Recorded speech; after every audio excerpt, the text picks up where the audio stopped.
Assalamualaikum warahmatullahi wabarakatuh. Pak Ketua, dalam hal ini Pak Wadir yang saya hormati, Bapak Promotor dan Kopromotor, tim penguji, dan juga sekretaris yang sekaligus menjadi host pada hari ini. Saudara Idham Khalid ya, yang hari ini seminar ya. Saya mengucapkan selamat, saudara sudah bisa menampilkan hasil penelitiannya ya. Saya nggak ingat ini apa proposal dulu saya uji ya Pak Idham ya. Rasanya kok agak asing gitu, yang saya temukan sekarang seperti Pak Wadir katakan tadi gitu ya, ada rasa yang beda gitu ya. Baik ramuannya, kemasannya, dan juga disampaikan hari ini gitu kan ya. Tapi whatever lah ya, nggak masalah ya. Yang penting Anda bisa menampilkan hasil penelitiannya pada hari ini. Nah, sebelum itu saya menagih dulu teori yang Bapak gunakan dalam meramu judul dan mengembangkan penelitian ini. Teori siapa? Grand teorinya ya, yang istilahnya itu menjadi sandaran utama gitu. Karena kan kita kalau disertasi ini wajib ada sandaran. Ya, kira-kira teori siapa? Deming. Di halaman berapa itu? Yang memuat dua tema Pak Idham Khalid ya. Halaman berapa itu di disertasi? Ya, kita ngaji di atas kitab nih sekarang. Anda kan belum ujian ini, baru bimbingan bersama gitu ya. Jadi maka itu wajar kita melihat secara lebih teliti supaya ini betul-betul hasil penelitian. Nah gitu ya, jadi harus teliti betul ini. Coba kita lihat halaman berapa Pak Idham. Ini disertasi yang bikin Pak Idham sendiri ya, tapi lupa halaman teorinya ya. Coba di mana Bapak menempatkan ya. Coba Pak Idham buka halaman 47. Ya, ini ya. Nah, saya udah ketemu sebenarnya. Saya mau ngecek Bapak aja, memang benar ini Bapak punya karya atau bukan gitu kan. Kalau ini karya Bapak pasti Bapak tahu gitu. Saya udah pegang. Nah, udah ketemu. Tolong tunjukkan pada saya dua tema yang Bapak ramu dalam judul Bapak itu dalam penelitian ini. Pertama, Bapak menggunakan yaitu apa? Pengelolaan madrasah berbasis TQM. Oke, itu tema pertama kan? Nah, yang kedua adalah yaitu pengembangan karakter peserta didik. Berarti tema kedua adalah karakter peserta didik. Kira-kira dari teori Deming itu ada nggak dua-dua tema itu? Yang kita istilahkan dari tadi yaitu sandaran Bapak kepada trend teorinya gitu, atau grand teori, tema utama, teori utama. Ada nggak di situ Pak? Kok perencanaan? Kok perencanaan?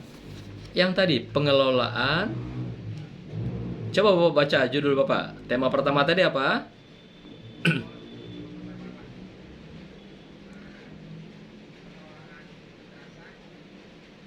Berbasis. Oke, satu. Sekarang ada nggak itu di dalam teori Deming? Di mana? Loh, Bapak bicara perencanaan di sini. Kan pengelolaan Bapak.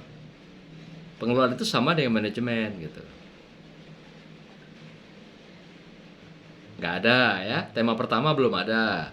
Sekarang tema kedua, karakter. Ada nggak? Ya, sama-sama kita lihat. Ngaji di atas kitab. Ada? Belum juga. Di mana? Di mana Pak Idham? Nanti dulu lari halamannya. Masih kita di 47 ini. Gambar teori yang menjadi sandaran Bapak. Ada nggak karakter di teori Deming ini? Belum ya? Nah, itu yang maksud saya tadi. Ini saya nggak nguji dulu waktu proposal gitu. Saya udah lupa nih kapan Bapak seminar proposal ini. Nggak ada bimbingan lagi ya setelah ujian proposal itu ya? Nggak. Kayaknya nggak ada itu. Tanda tangannya langsung tanda tangan awal itu ya. Kalau Bapak ada bimbingan pasti itu sudah mendapat patuanya itu dari penguji waktu itu gitu. Nah, ini mungkin patuanya nggak ada. Hah? Ada ya?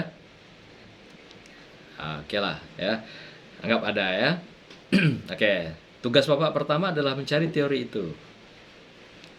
Ya. Mencari teori yang berkenaan dengan sandaran Bapak dalam melakukan penelitian ini. Jadi Deming itu hanyalah salah satu elemen teori yang mendukung untuk teori Bapak nanti gitu. Tentang teori kualitas atau TQM gitu. Ada lagi yang lain, nanti ada Juran juga, Deming, kan ada 3 atau 4 paketnya itu TQM itu gitu. Tuh ya. Bapak cari ya yang 2 tema itu yang termuat dalam gambar teori utama Bapak atau grand theory. Pertama adalah pengelolaan madrasah berbasis TQM. Tema kedua adalah karakter peserta didik. Nah, paham ya? Ini direkam ya, Pak Idham ya. Nah, tolong nanti ini jadi rujukan ya. Jangan lagi lakukan kesalahan ketika ujian tertutup. Kalau tertutup ujian nanti, Bapak bisa lulus dan tidak lulus. Kalau sekarang kita masih bimbingan bersama. Jadi masih banyak kemaafan dan keikhlasan dari tim penguji. Nah, tapi kalau nanti tiada maaf bagimu. Paham ya? Oke, nah teorinya pertama harus diganti dan dicari, atau yang tadi itu silahkan dipakai untuk komplement. Oke, nah sekarang tema pertama, kita ingin dulu apa konsepnya. Tema pertama itu, jadi pengelolaan madrasah berbasis TQM. TQM, apa yang Bapak maksud di situ? Konsep yang Bapak bangun, yang Bapak sintesiskan dari teori yang sudah Bapak kembangkan. Ada nggak dibikin? Iya, iya, kan Bapak membangun teori, ya kan? Nah, setelah teori diurai, Bapak kan dikunci dalam sintesis atau simpul teori Bapak. Jadi yang kira-kira bahasanya, pengelolaan madrasah berbasis TQM dalam penelitian ini adalah bla bla bla bla. Adapun indikatornya adalah 1, 2, 3, 4, 5, atau 6. Ada gak kira-kira? Ada. Coba sama-sama kita lihat. Cek lagi. Di mana Bapak tulis? Oh, kok di awal? Teori bab berapa? Teori Bapak tuh bab berapa? Teori bab berapa? Konsen dulu, konsen Pak. Coba Pak Idham minum dulu, minum. Buka minumannya. Minum dulu ya, nggak usah tegang, santai aja. Kita kan bimbingan bersama. Ya gak? Melihat apa yang memang kurang dari riset kita gitu. Nah, coba minum dulu, minum. Buka minumannya, buka minuman.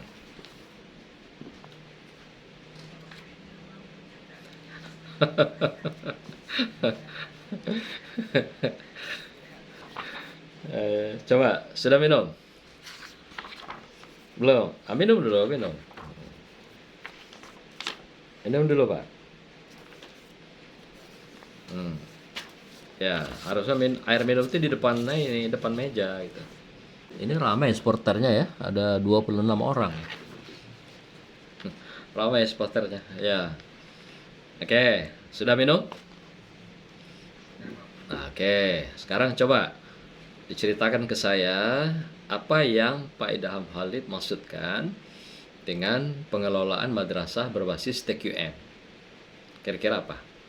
Apa yang dimaksud dengan tema Bapak yang pertama itu pengelolaan madrasah berbasis TQM, Total Quality Management. Kira-kira apa yang dimaksud? Coba buka baca di halaman 61. Ada disertasinya? Hah? Disertasi? Ya, coba Bapak buka. Ini saya tadi bertanya, ini benar nggak Bapak yang nulis gitu? Hah? Benar Bapak nulis? Ya, Bapak yang nulis dibantu kawan. Nulis dibantu kawan. Ada bantu kawan. Ya, yang penting Bapak nguasai gitu ya. Jangan Bapaknya blank. Bisa berbantuan enggak masalah gitu ya. Mau berbantuan manusia, komputer, enggak masalah. Tapi Bapaknya jangan blank gitu. Nah, sekarang coba lihat di halaman 61 ya. Nah, coba Bapak baca di alinea ketiga. Coba konsen Pak Idham Khalid ya, fokus ya pertanyaan saya. Apa yang Bapak maksud dengan pengelolaan madrasah berbasis TQM? Paham nggak pertanyaannya? Perlu saya ulang? Perlu diulang. Bapak baca konsepnya dulu ya, sintesis atau simpul dari tema yang pertama itu. Coba. Menurut bisa Bapak pahami itu yang Bapak tulis. Nah, sekarang coba ceritakan ke saya yang Bapak tulis itu. Bapak paham nggak? Saya khawatir Bapak nggak paham itu yang Bapak tulis. Nah, sekarang ceritakan satu alinea itu apa sebenarnya Bapak maksud dengan konsep itu. Apa itu kamu maksud plan, do, check, action itu? Plan itu apa? Plan itu apa? Do? Kalau do?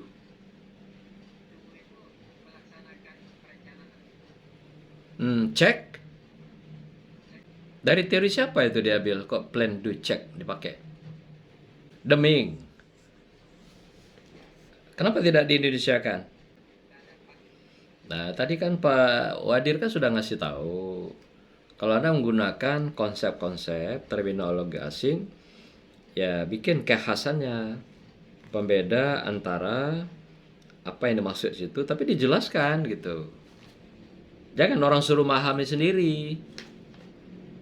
Yang khawatir nanti Anda sendiri tidak paham, disuruh pula orang memahami gitu. Kan buat hal kan? Nah, buktinya kan apa yang Anda jelaskan kan nggak masuk kan? Dengan plan do check itu ya gitu ya. Coba dipahami betul ya. Jadi tata lagi nanti sintesis ini belum masuk untuk menjawab kebutuhan tema Bapak. Terus indikatornya apa, Pak Idam?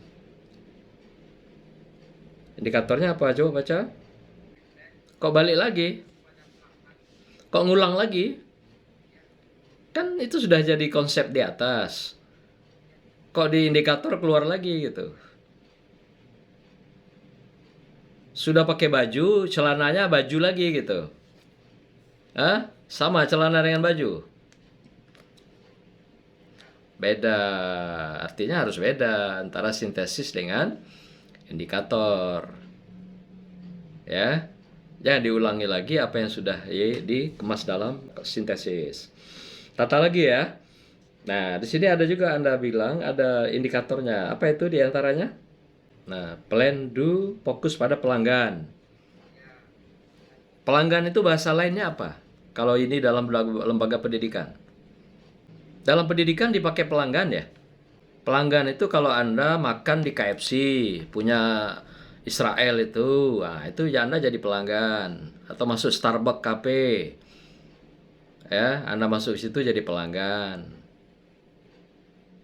Tapi kalau ke pendidikan pelanggan nggak namanya. Makanya Anda punya fungsi di sini menganalisis dan melakukan interpretasi gitu ya. Apa padanan pelanggan itu kalau di dunia pendidikan? Kalau dalam manajemen itu namanya stakeholder ya. Stakeholder itu apa artinya? Jadi stakeholder itu kalau dalam dunia pendidikan atau manajemen itu namanya pengguna jasa pendidikan. Ya. Baca lagi ya buku-buku manajemen ya. Anda kan bakal jadi pakar doktor manajemen pendidikan. Nah, jadi sudah mulai memperbaiki karakter berpikirnya dengan manajemen pendidikan, disesuaikan. Gitu ya. Ini banyak sekali konsep-konsep yang Anda tidak sesuaikan dengan kependidikan. Tapi kesana tadi itu tadi, Anda penelitiannya ekonomi gitu. Nah, coba disesuaikan nanti. Nah, di sini indikator Anda bilang fokus pada pelanggan. Nah, datanya ada nggak fokus pada pelanggan itu? Dalam penelitian ada data awal. Ya, artinya bagaimana Anda mengungkapkan bahwa lembaga pendidikan itu fokus pada pengguna jasa pendidikan atau stakeholder tadi. Pelanggannya nanti diganti ya. Jadi fokus pada pengguna jasa pendidikan. Apa yang Anda jadikan data awalnya gitu. Bahwa lembaga itu memberikan perhatian fokus pada pengguna jasa pendidikan yang Anda teliti itu. Karena saya tidak melihat data itu di depan. Data di awal itu harusnya diangkat dari indikator ini gitu. Jadi pertama tentang fokus pada pengguna jasa pendidikan. Datanya harus tampil di depan. Lalu indikator kedua apa lagi? Optimalisasi peran.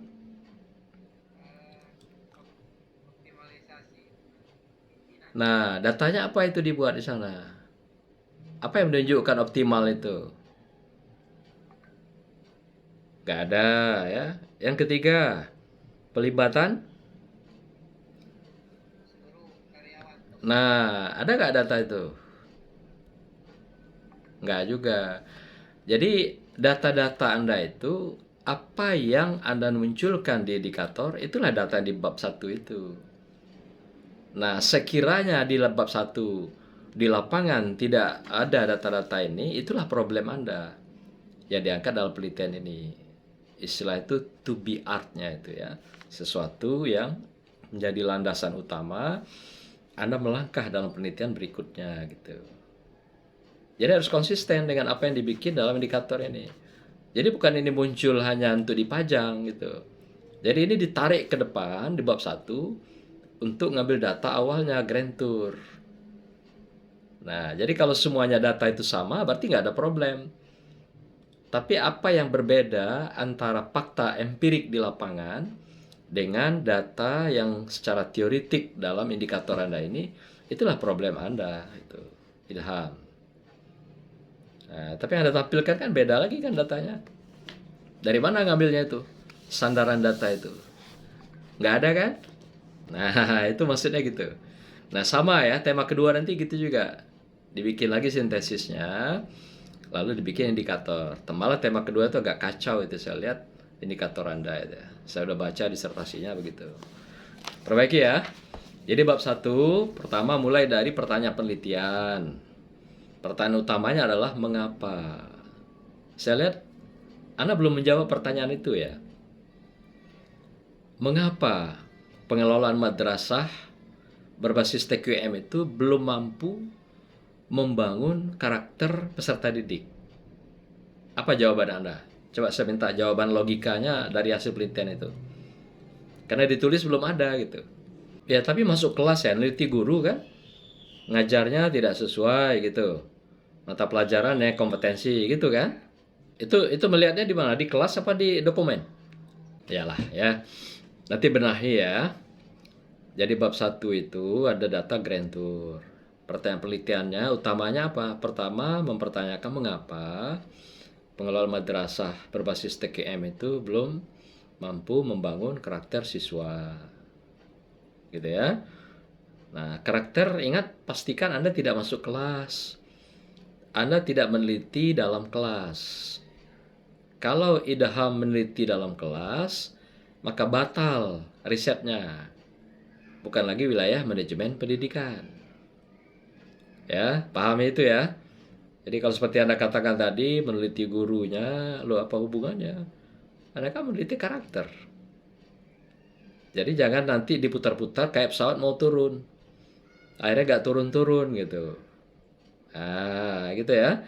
Nah, untuk menampilkan data Grand Tour itu dari indikator. Itu munculkan. Jadi jawab pertanyaan pertama utama itu mengapa tentang pengelolaan tadi itu belum mampu membangun karakter. Yang kedua baru ditanya hal-hal yang deskriptif. Anda penelitian kualitatif deskriptif kan? Nah, deskriptif berarti tanyakan tema pertama. Bagaimana pengelolaan madrasah berbasis TQM itu dibangun di madrasah negeri Sanawiyah ya, Provinsi Jambi. Yang kedua bagaimana karakter siswa MTSN di Provinsi Jambi. Ketiga baru bangun bagaimana pengelolaan madrasah berbasis TQM itu yang mampu atau dapat membangun karakter siswa. Nah, ada 4 pertanyaan utama yang ditampilkan. Itu bab 1 ya. Nah, bab 2 kemudian saya munculkan dulu problemnya Anda itu pada tema kedua. Pak Idham Khalid ya. Berarti tema kedua apa? Karakter. Karakter itu yang dimunculkan. Apa yang Anda munculkan data-datanya tentang anak-anak yang tidak berkarakter, itu artinya masalah. Kalau sudah semua berkarakter, nggak perlu lagi diteliti. Tapi apa yang dari karakter yang ada itu, ada berapa karakter pendidikan yang Anda pahami? Yang ditetapkan dalam Mendiknas, ada berapa karakter? Karena saya nggak menemukan Anda membuat karakter-karakter itu. Ada berapa kira-kira? Nah, kan itu kan. Jadi mencari nanti itu bukunya ya. Ada 18 karakter. Nah, Anda nanti fokus. Mau nelitinya karakter yang mana? Yang tertinggi itu karakternya adalah kejujuran. Nah, sampailah ke bawah nanti.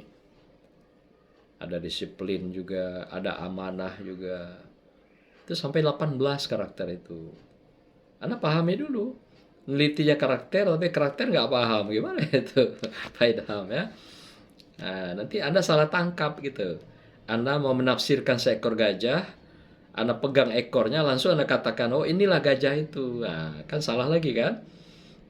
Jadi jangan sampai kalau dalam sapa ilmu itu Anda salah tangkap dari apa yang Anda temukan dengan apa yang analisis dan apa yang Anda persepsikan. Jangan sampai salah ya. Itu jangan sampai nanti. Fokuskan.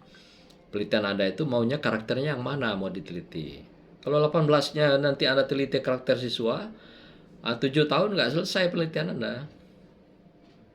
Ya, jadi pilih dari 18 karakter itu didorong, didasari oleh teori Anda, karakter yang mana Anda mau angkat dalam penelitian ini. Itu namanya fokus penelitian. Jadi fokus itu kayak lensa gitu. Memotret sebuah objek. Nah, hanya objek itu yang kita teliti. Jadi jangan semua isi dunia ini mau diungkap dalam penelitian kita. Ya nggak selesai-selesai gitu. Dan Anda tidak bisa nanti merumpunkan apa yang Anda fokuskan itu dalam laporan penelitian. Nah, ini kelihatan di sini ya. Anda tidak fokus gitu. Nah, yang kedua pada bab 2. Bab 2 itu tadi pastikan teori Anda itu ada. Anda belum punya teori yang jadikan sandaran sesuai dengan 2 tema Anda. Pastikan ya teorinya ada. Supaya kita juga teori itu nanti menjadi dasar sandaran kita membuat novelty penelitian. Yaitu kebaruan penelitian kita bertolak dari teori yang sudah dikembangkan pakar. Nah, inilah hasil produk teori yang kita lahirkan dari penelitian kita. Nah, itu. Saya ingin tanya, Anda judul ini sudah dicek nggak di Pasca? Ada yang sama nggak dengan Anda? Benar. Benar tidak? Ben-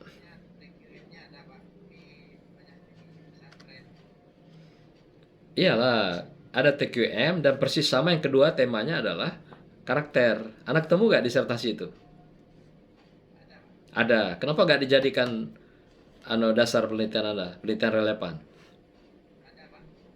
Siapa itu? Iyalah yang sesuai tema itu tadi. Karena itu penelitian ya sudah dilakukan oleh dosen tarbiyah itu. Dan promotornya saya itu, saya masih ingat betul. Dengan judul yang sama persis. Nah, nanti saya rekom lah ke Pak Wadir, tolong dicek judul ini karena judulnya persis sama yang ada dosen lupa saya apa Dewi Dewi atau si Maria Ulfa ya. Pokoknya Maria Ulfa ya. Coba coba dicek cek lagi ya Pak Wadir ya karena judul ini rasanya masih masih lengket dalam memori saya gitu. Masih hangat gitu karena dosennya baru ujian juga kan berapa tahun yang lalu gitu jadi masih aktual gitu. Nah, jangan-jangan Pak Idham nggak ngecek. Makanya saya curiga juga kenapa penelitian itu nggak masuk dalam penelitian relevan gitu padahal temanya sama persis gitu ya. Nah, coba yang ada itu Mariani ya. Mariani itu dosen dosen syariah itu. Ya. Nah, coba lihat nanti ya, dicek ya. Apa kesamaan penelitian dia dan apa perbedaan yang punya Pak Idham Halid. Jadi yang mendasari penelitian Bapak itu perbedaannya. Kalau yang samanya nggak usah lagi gitu. Tapi dasarnya adalah apa yang beda antara punya Bu Maria itu dengan punya Pak Idham. Itu bab 2 ya.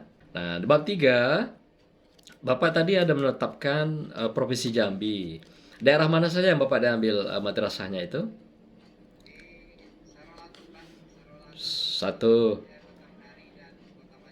Nah, itu yang saya lihat tadi ya dalam penampilan Bapak dan disertasi juga.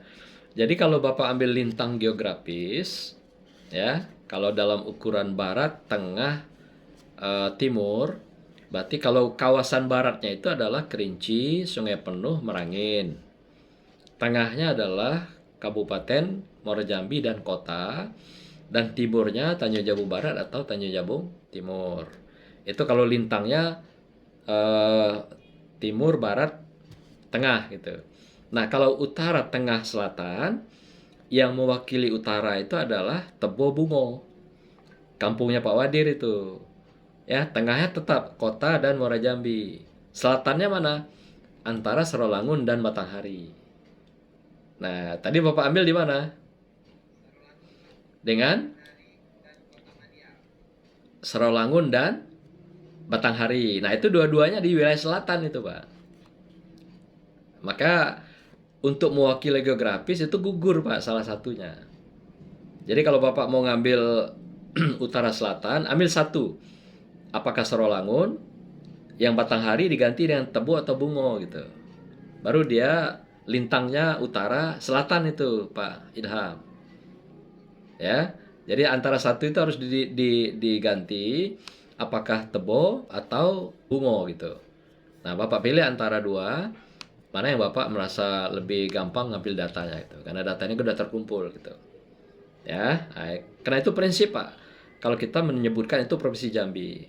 Jadi tetapkan kabupatennya, lalu masuk kepada proposipnya adalah sekolahnya gitu. Dan sekolah diambil sama akreditasinya. Sama-sama akreditasi A. Itu lah kenal lagi itu. Ya, ngambilnya harus seragam, Pak. Kalau akreditasinya A, A semua. Kalau yang B, B semua. Supaya artinya dengan sekolah negeri yang sama, dengan akreditasi yang sama, berarti semua pembinaan, manajemen, kurikulum sama gitu. Tapi kalau udah beda, ada yang A, ada yang B, itu udah beda pembinaannya, beda anggarannya, beda SDM-nya gitu. Beda jumlah muridnya gitu. Gitu maksudnya Pak Idham. Ya, jadi ambil aspek keseragamannya. Bisa dipahami ya? Oke. Nah, bab 4 saya melihat data utama itu apa yang menjadi sandaran Bapak? Apakah wawancara atau dokumen? Dokumen. Oh, pantas dokumen ini banyak sekali ya Bapak dapat ya. Luar biasa itu. Berapa kali Bapak turun ngambil dokumen?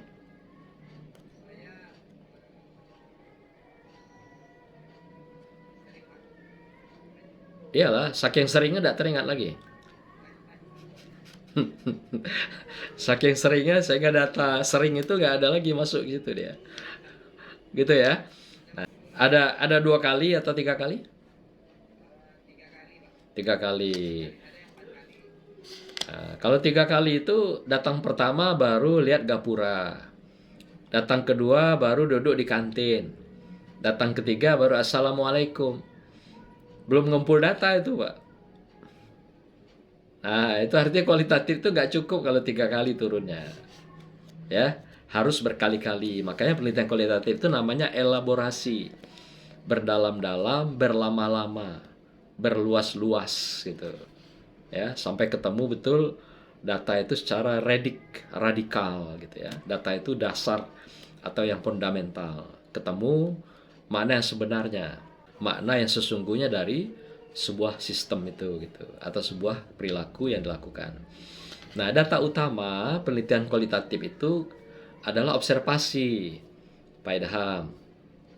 Ya, observasi itu datanya harus 40% di dalam bab 4 apa itu. 20%-nya data wawancara. 20%-nya data dokumen. 20%-nya triangulasi dengan teori. Nah, jadi 100%. Gitu ya.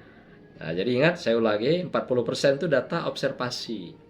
Jadi kekuatan data kualitatif itu, penelitian kualitatif adalah pada observasi, bukan pada dokumen, bukan pada wawancara. Dokumen dan wawancara hanyalah untuk melakukan penguatan data, atau melakukan verifikasi data, atau melakukan triangulasi data, itu namanya istilah gitu. Atau triangulasi dengan sumber gitu. Nah, tapi nanti kunci akhirnya adalah 20% triangulasi dengan teori. Jadi apakah yang ditemukan di lapangan secara empirik itu sama nggak dengan teoritik? Nah, itulah istimewanya kualitatif. Maka itu bab 4 itu dia muncul lagi teori-teori sebagai dukungan atau pembanding data yang Bapak kumpulkan dengan teori yang Bapak gunakan. Gitu.